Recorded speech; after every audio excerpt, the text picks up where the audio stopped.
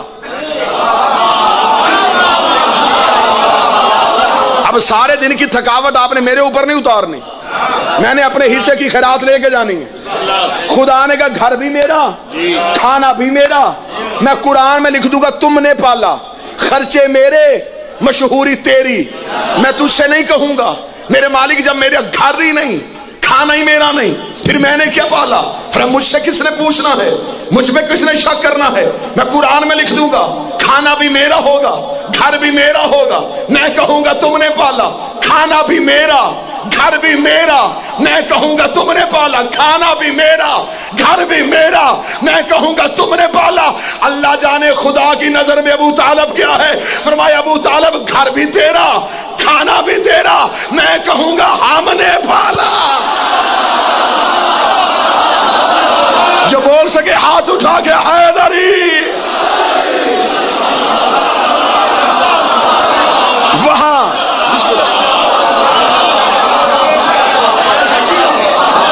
کھانا بھی تیرا، گھر بھی تیرا، میں کہوں گا علم یجد کا یتیمن فآوا، اسے ہم نے پالا۔ خرچہ تیرا، مشہوری ہماری۔ وہاں کہہ رہا ہے زکریا تم نے پالا، یہاں کہہ رہا ہے محمد کو ہم نے پالا۔ یہاں بھائی علی رضا میں نے ممبر پہ اکثر بندوں کو ان کی زبان پھسلتی ہے، غفلت کے ساتھ بابا جی جملہ کہہ دیتے ہیں، وہ یقیناً ان کی نظر میں توہین نہیں ہوتی لیکن اصل میں یہ بے ادبی ہے۔ اکثر بندے یہاں پہ کہہ دیتے ہیں جی اللہ نے حضرت ابو طالب کو کہا کہ ہم نے پالا۔ اللہ کسی کافر کے فعل کو اپنا فعل نہیں کہتا، یہی معنی ابو طالب لفظ بولا جاتا ہے۔ اللہ ہر معصوم کے فعل کو بھی اپنا فعل نہیں کہتا، اللہ بس اپنے ہی فعل کو اپنا فعل کہتا ہے۔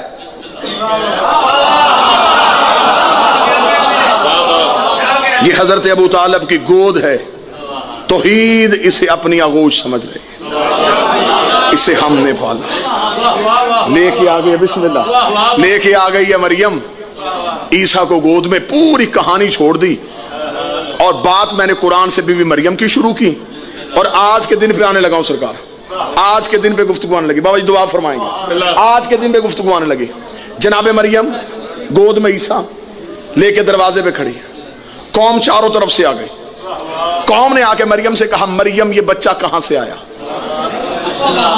قرآن میں پوری کہانی جناب عیسیٰ بول پڑے، اس میں میں نے وقت نہیں گزارنا، نتیجہ ایک دینا ہے۔ قوم آئی تھی الزام لگانے، حضرت عیسیٰ بولے، عیسیٰ نے بول کر میں اللہ کا عبد ہوں، کتاب لے کے آیا ہوں، نبی بن کے آیا ہوں۔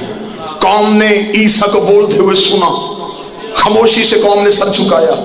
ابھی کبھی امام بارگاہ میں یہ مسجد سے قرآن اٹھا کے ممبر پہ لاؤ، مریم پہ الزام لگایا قوم نے، لیکن جب حضرت عیسیٰ بول پڑے پھر قوم نے دوسرا الزام نہیں لگایا، پھر خاموش ہو کے قوم چلی گئی۔ اب یہی میں طلع گنگ میں 3 جمادی ثانی کا یہ سارا مجمع آؤ اللہ سے جا کے سوال کریں، میرے مالک یہ جو آئے تھے تیرے دروازے پہ یہ تیری بطول پہ الزام لگانے آئے تھے اور واپس جا رہے ہیں زندہ۔ اس دور میں عذاب آتا تھا، آسمان سے بجلی گرا تھا، زمین کو کہتا پھٹ جاتی، یہ زمین میں چلے جاتے۔ الزام لگانے آئے تیری بطول پہ اور واپس زندہ جا رہے ہیں، میرے مالک ان پہ عذاب کیوں نہیں آیا؟ فرمایا عذاب انتظار میں تھا لیکن ٹل گیا، آنا تھا ان پہ عذاب۔ جب یہ گھر سے چلے میں نے عذاب بھی بھیج دیا تھا، عذاب انتظار کر رہا تھا لیکن ٹل گیا۔ میرے مالک کیسے ٹلا؟ مریم سے معافی مانگی، عیسیٰ کا کلمہ پڑھا، نہ عیسیٰ کا کلمہ نہ مریم سے معافی، چلے گئے واپس زندہ۔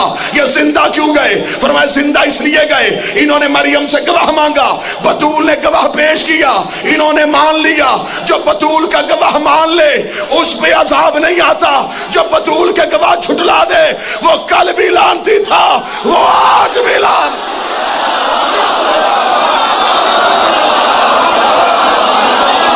اس نے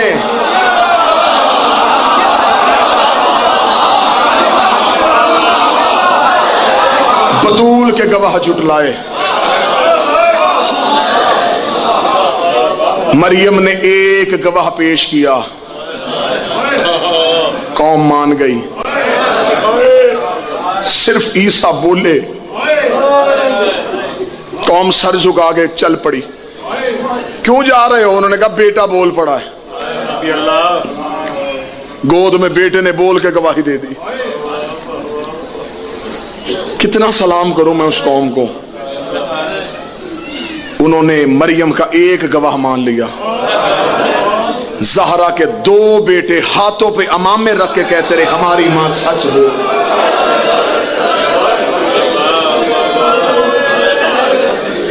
آئی 3 جمادی الثانی زہرا کا عاشور. اکبر کی شہادت سے زیادہ دردناک ہے سیدہ کی شہادت. سید الذاکرین، سید العلماء آغا سید علی حسین قمی سید بھی ہے، صاحب امامہ بھی ہیں، عزت دار شخصیت.